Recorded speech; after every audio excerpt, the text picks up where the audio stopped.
દિવ્યાંગ વ્યક્તિઓ માટે સરકારશ્રીની એવી મહત્વની 3 યોજનાઓ કે જેમાં સરકારશ્રીએ મોટા ફેરફાર કર્યા છે, જેનાથી અનેક દિવ્યાંગ વ્યક્તિઓને તેનો લાભ મળશે.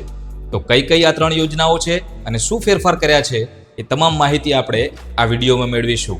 તો ચાલો શરૂ કરીએ ફાયદાની વાત.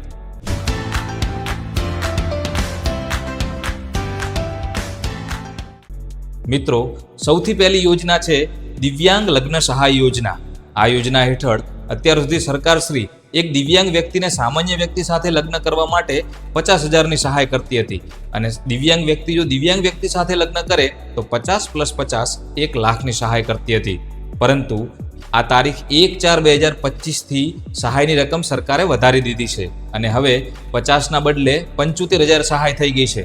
એટલે કે હવે જો એક દિવ્યાંગ વ્યક્તિ સામાન્ય વ્યક્તિ સાથે લગ્ન કરે તો તેને 75,000 અને દિવ્યાંગ વ્યક્તિ સાથે લગ્ન કરે તો 75 + 75 1.5 લાખની સહાય મળવા પાત્ર થાય છે. આવી જ બીજી એક યોજના છે સંત સુરદાસ યોજના. આ યોજનાની અંદર અત્યાર સુધી 80%થી વધારે દિવ્યાંગતા ધરાવતા જે વિકલાંગ વ્યક્તિઓ હતા તેમને સરકારશ્રી મહિને 1,000ની સહાય કરતા હતા, પરંતુ હવે આ 80% ઘટાડી અને 60% કરી દેવામાં આવ્યા છે. એટલે કે 60% સુધીની દિવ્યાંગતા ધરાવતા વ્યક્તિ હોય તેમને પણ હવે સંત સુરદાસ યોજના હેઠળ દર મહિને 1,000ની સહાય મળવા પાત્ર થશે. અને ત્રીજી પણ સૌથી મહત્વની અને સૌથી મોટો ફેરફાર કરવામાં આવેલી યોજના એ છે ઈ સ્કૂટરની ખરીદી ઉપર 25,000ની સહાય. તો અત્યાર સુધી ઈ સ્કૂટરની ખરીદી માટે સરકાર 25,000ની સહાય કરતી હતી, પણ તેમાં મહત્વની 3 કન્ડિશન હતી. જેમાં એક હતી કે તમારું નામ 0 થી 20ના BPL સ્કોરમાં હોવું જોઈએ.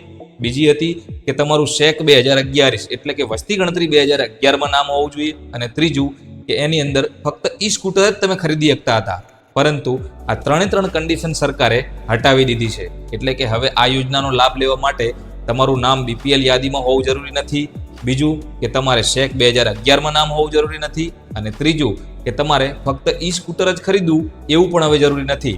તમે 2 પૈડાવાળું કોઈ પણ સ્કૂટર ખરીદી શકો છો અને 25,000ની સહાયનો લાભ લઈ શકો છો.